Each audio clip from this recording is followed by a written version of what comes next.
King Hussein of Jordan was married 3 times before meeting his beloved wife, Queen Noor. He also had one secret affair. The Arab monarch dated an American Jewish actress for several years. What did this relationship lead to? And what happened to their illegitimate son? The royal family of Jordan would like no one to know these details. Keep watching the WOW channel. King Hussein bin Talal is considered one of the greatest monarchs in the Middle East, who ruled Jordan for 46 years. Over the years, he transformed his country into a modern, stable state. He is also known as a peacemaker. At the same time, the king became famous for his outstanding political achievements and rich personal life. He was married 4 times.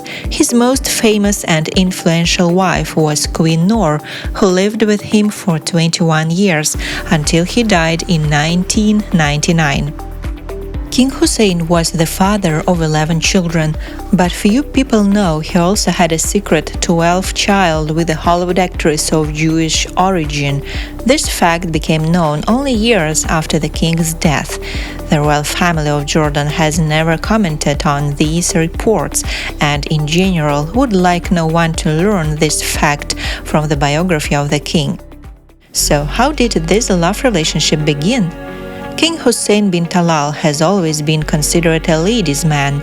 He had to grow up early because he received power at 17, as his father, King Talal bin Abdullah of Jordan, was seriously ill. At the age of 20, King Hussein married for the first time. His wife was an Egyptian-born third cousin of King Hussein's father, King Talal, who became known as Princess Dina. In this marriage, they had a daughter, Princess Alia. However, the marriage was unhappy and the couple divorced a year after the wedding.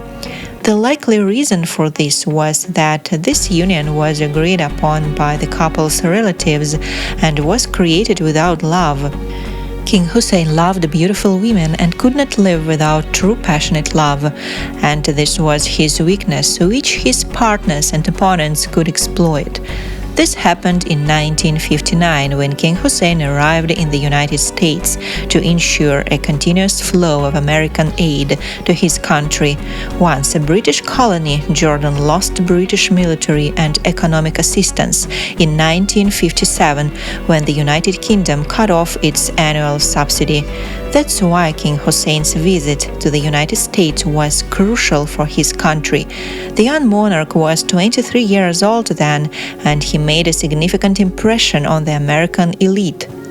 The United States officials were impressed by the king's personality. The New York Times reported on March 28, 1959. They discussed the possibility that in time he might develop into an Arab leader comparable to his grandfather.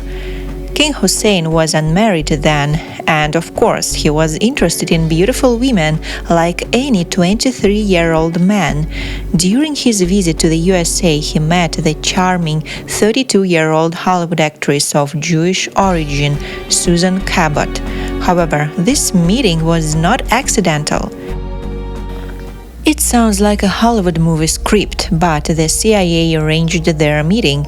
Many years later, this organization revealed a secret 3-page document where they told this story. The CIA was bucking to curry favor with the passionate young Mideast leader when it agreed to procure women for him during his visit to Los Angeles in April 1959.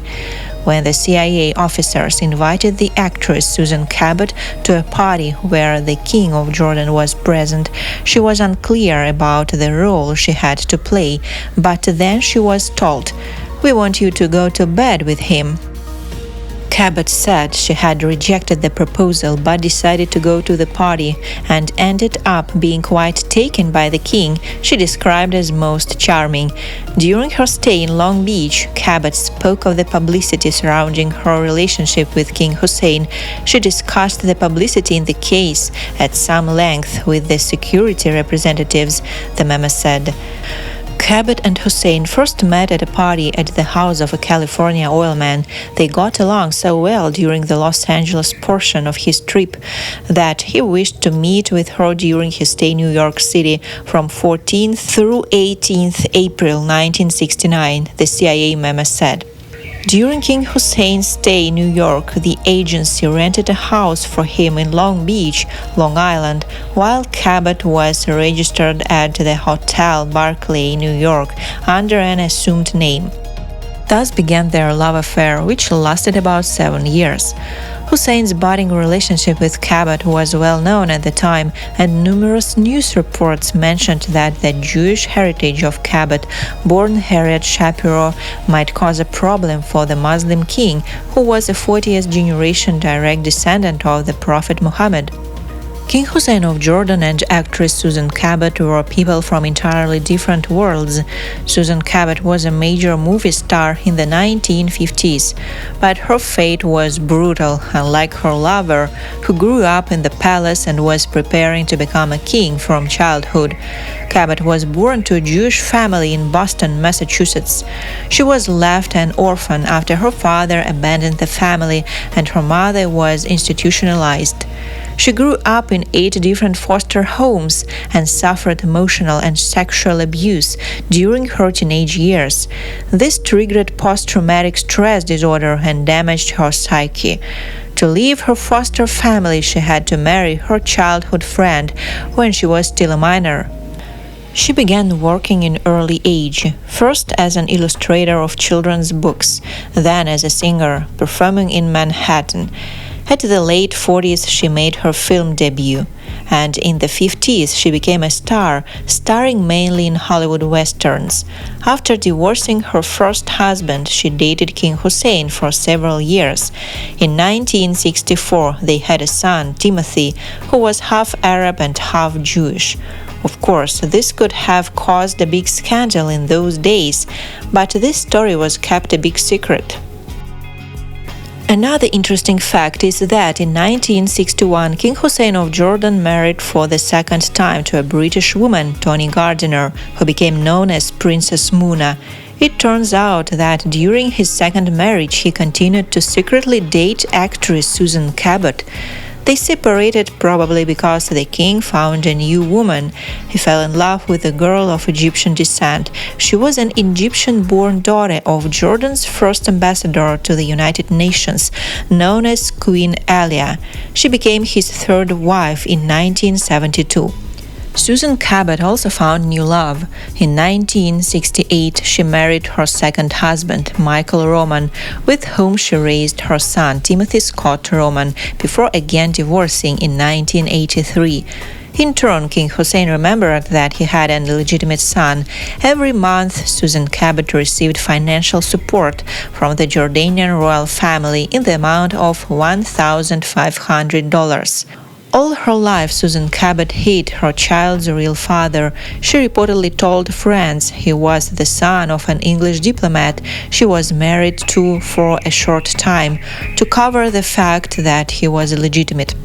The further personal life of King Hussein was also eventful. After his third wife, Queen Alia, died in a helicopter crash, he found a new love, perhaps the greatest of his life. His fourth wife was Queen Noor, of American descent, with whom they raised 4 children and lived for 21 years, until the king died in 1999. The life of actress Susan Cabot was more dramatic. She gave up her acting career early and divorced her second husband in 1983. Her only son Timothy had pituitary problems and dwarfism, which brought him to his height of 5 feet 4 inches. The boy received growth hormone injections 3 times a week, which left him in an unstable emotional state and sometimes aggressive behavior. Because the actress gave up her acting career and was worried about her son's condition, she developed severe depression. In recent years, she has been under the care of a psychologist who decided that her condition was painful. The former actress suffered from severe fears and could not care for herself. Her son also could not help her since he was in bad condition. Susan Cabot's house was littered with trash and spoiled food was everywhere. At the same time, she had sufficient income thanks to investments in real estate and a passion for vintage cars, which she regularly bought, restored, and resold. Susan Cabot died tragically in 1986 when she was 59 years old. Her 22-year-old son, Timothy Scott Roman, bludgeoned her to death in her home in the Encino neighborhood of Los Angeles with a weightlifting bar. At the trial, Timothy spoke about the reasons for this tragedy. According to him, his mother woke up in an inadequate state at night. He tried to call emergency services, but she attacked him with a barbell and scalpel. Timothy took the barbell from her in self-defense and hit her head several times. However, when the police arrived, Timothy lied that his mother was killed by an unknown masked man who broke into the house. Timothy was eventually found guilty of manslaughter and received 3 years of probation. He was also obliged to undergo treatment from a psychiatrist. By the way, during this trial, it became known that Susan Cabot had received $1,500 monthly from the Jordanian royal family for many years. Timothy's lawyer released this data. Everyone concluded that the king transferred this money to the actress to support their common child. There is a written indication in the handwriting of Susan Roman this money is from a trust. For better or worse, it looks like child support, the lawyer wrote. However, the Jordanian government declined to comment on the claims about Roman's paternity. In 2003, Timothy died from the disease. At that time, he was only 39 years old.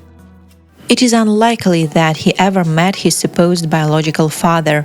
The Jordanian royal family never commented on this, and King Hussein never mentioned Susan Cabot or her son in his official biography.